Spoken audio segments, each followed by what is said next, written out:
लवकरच शारदीय नवरात्र उत्सवाला सुरुवात होणार आहे. प्रत्येकाच्या घरात कुलस्वामिनी सूक्ष्म स्वरूपात वास करणार आहे.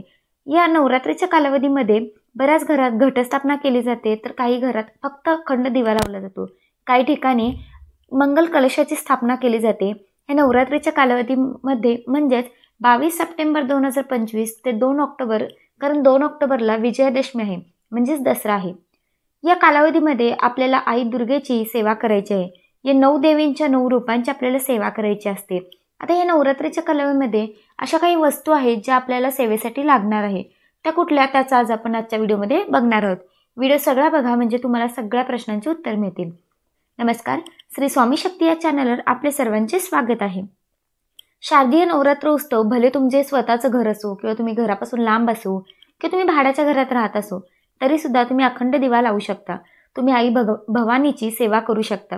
अगदी तुमची कुठलीही कुलदेवी असू दे, तरी सुद्धा तुम्हाला तुमच्या घरात जर देवी महात्मा असेल तर आपण त्याचं पठण करत असतो, नाहीतर दुर्गा सप्तशती ग्रंथाचं पारायण करत असतो. नक्कीच दुर्गा सप्तशती ग्रंथ आपल्याकडे असणं महत्त्वाचं आहे.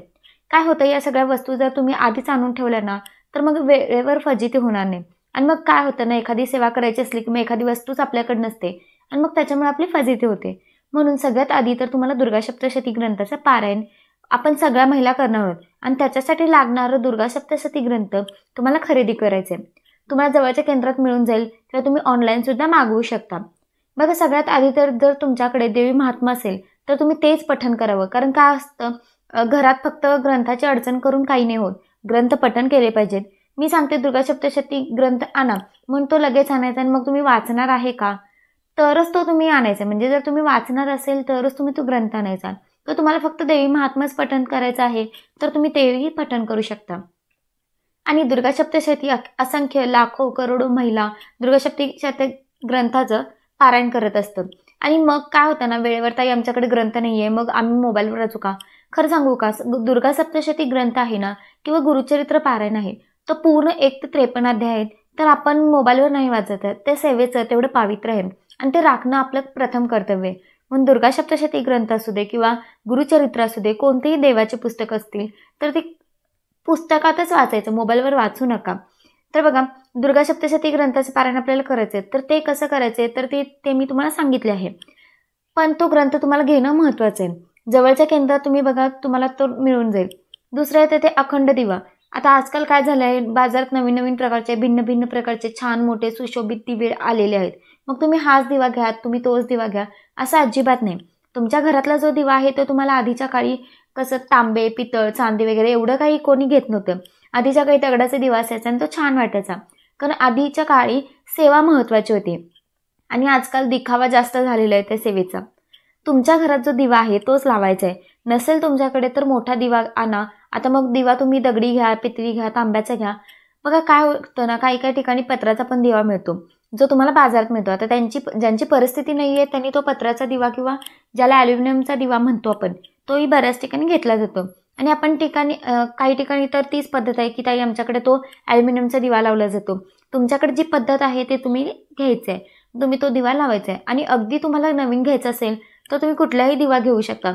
जो दगडी दिवा आहे तो तुम्हाला कुठल्याही दुकानात मिळणार नाही. जिथे मंदिर वगैरे, जिथे मूर्त्या वगैरे मिळतात त्या ठिकाणी तो दगडी दिवा मिळून जातो. तर कोणीतरी काहीतरी सांगता येईल लगेच ते आणायचं असं अजिबात करायचं नाही. आपल्याकडे यथाशक्ती देवीची उपासना करायची असते. आता बाजारात काचेचा दिवा सुद्धा आहे, ज्याच्यावर काचेचं झाकण आहे. बघा, ते ग्लास असतो किंवा काचेचं, की जेणेकरून तो हवा लागू नये. आणि खरं तर बघा, कधी कधी पाऊस पडणार, कधी कधी वारा वगैरे येणार, मग तर त्याच्यासाठी ते प्रोटेक्शन असतं. किंवा तुम्ही काच ठेवू शकता किंवा जेणेकरून तुमचा दिवा शांत होणार नाही. असं जर तुमच्याकडे असेल तर राहू द्या. आपण लगेच एवढं महागाचे दिवे घ्यायची काही गरज नाही आहे. घरात आहे आपला जो दिवा आहे तोच तुम्ही लावू शकता. शेवटी श्रद्धा महत्त्वाची असते. बघा, तर तो अखंड दिवा लावण्यासाठी जर तुमच्याकडे दिवा नसेल तर तुम्ही कुठला पण दिवा घेऊ शकता. पण तो खूप कॉस्टली आहे, तर तुम्ही दुकानात जाऊन घेतला तर तुमचे तेवढे 4 पैसे वाचेल. म्हणजे कुठल्याही दुकानात तुम्हाला तो दिवा मिळून जाईल.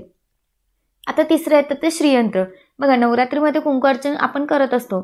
आता त्याच्यासाठी श्रीयंत्र घ्यायचं असं नाही आहे की श्रीयंत्र भगवान विष्णू आणि माता लक्ष्मीचं असं नाही.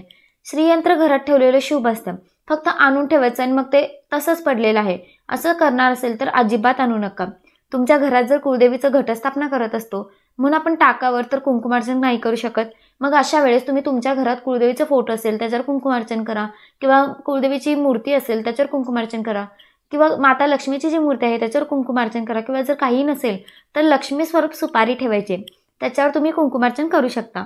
पण जर तुमच्या घरात श्रीयंत्र घ्यायची इच्छा आहे पण सेवा करणार असेल तरच ते श्रीयंत्र घ्या, नाहीतर अजिबात घेऊ नका. कारण मंदिरात यंत्राची गर्दी करण्यापेक्षा तुम्ही तेवढी सेवा करणार आहे का हे तेवढंच महत्त्वाचं आहे. आणि नाहीतर आपण मूर्तीवर अभिषेक कुंकुमार्चन चालतो, फोटोवर चालतो, टाकावर चालतो, साधा फोटो जरी असेल तरी त्याच्यावर चालतो. शेवटी श्रद्धा महत्त्वाची असते. तर ते पण तुम्हाला खरेदी करायचं असेल तर ते तुम्ही करू शकता. आता ज्याने श्रीयंत्र खरेदी केलं त्यांच्यावर कमळगट्ट्याची माळ आली. आता कमळगट्ट्याच्या माळेवर विष्णू गायत्री मंत्र, लक्ष्मी गायत्री मंत्राचं सुद्धा पठण करायचं असतं. तुम्ही जर तुमच्या घरात असेल तर नक्कीच तुम्ही विष्णू गायत्री मंत्र, लक्ष्मी गायत्री मंत्र त्यानेच पठण करावं. खूप छान आहे ते सुद्धा. आता कमळगट्ट्याची माळ 108 मण्यांची घ्यायची का, तर बघा काही ठिकाणी 40 मण्यांची आहे, काही ठिकाणी 27 मण्यांची आहे, तर काही ठिकाणी 108 मण्यांची आहे. मग तुम्हाला जे योग्य वाटतं, जे घेणं तुम्हाला सोयीस्कर वाटतं ते तुम्ही घ्यावं. असं नाही की एवढीच घ्यावी तेवढीच घ्यावी. आता नवरात्रीच्या कालवधीमध्ये जर तुमच्या घरात जुन्या कवड्या असेल, आपल्याला कवड्यांची सेवा करायची, जी लक्ष्मी प्राप्तीची खूप प्रभावी सेवा आहे. फक्त देवघरात कवड्या ठेवून त्याला हळद कुंकू लावून होत नाही. सेवा महत्त्वाची आहे, कारण सेवा करतो तेव्हा त्याची शक्ती वाढते, त्याची पावर वाढत असते. तर मग जर तुम्हाला पांढऱ्या कवड्या भेटल्या तर अतिउत्तम. उत्तम स्वच्छ पांढऱ्या कवड्या, बरं का, पिवळ्या नाही, पांढऱ्या कवड्या 7 आणून ठेवायच्यात. त्याच्यावर मी लवकरच व्हिडिओ आणणार आहे. तर बघा, तर त्या 7 कवड्या आणाव्या. जुन्या असेल तर अजिबात खर्च करायचं नाही आहे. तर जुन्या कवड्यांवर पण तुम्ही सेवा करू शकता. पण ज्यांना नव्याने कवड्या घेऊ इच्छित आहेत त्यांनी 7 कवड्या आणाव्या. कुठल्याही धार्मिक दुकानात तुम्हाला त्या कवड्या मिळून जातील. या पद्धतीने जर तुम्ही ती कवड्यांची सेवा करायची असेल तर त्या सेवेचा खूप सुंदर अनुभव आहे. अगदी 30-40 रुपयात लक्ष्मी प्राप्तीची ती सेवा आहे. घरात कवड्या आणून ठेवून लगेच तुम्ही श्रीमंत व्हाल असं मला अजिबात नाही म्हणायचं आहे. पण ती लक्ष्मी प्राप्तीची खूप सुंदर अशी सेवा आहे, ज्याचा अनुभव सगळ्या स्वामी भक्तांनी घेतलेला आहे आणि त्यांना चांगला अनुभव आलेला आहे. तर ह्या काही गोष्टी होत्या. आता लवंग नवरात्रीमध्ये लवंगाचा वापर खूप जास्त प्रमाणात आपण करणार आहोत. मग काय होतं ना, कधी कधी लवंगा संपल्यावर एकतर सगळ्या लवंग्या प्रॉपर नाही आहेत, त्याच्यावर फूल कधी कधी बऱ्याच लवंगाचं ते फूल पण निघालेलं असतं. मग आपण शोधत बसतो आणि वेळेवर आपली पण धावपळ होते.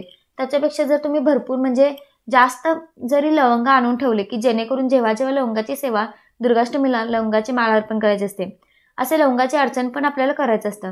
मग अशा वेळेस ही सेवा आपल्याला कामाला येते.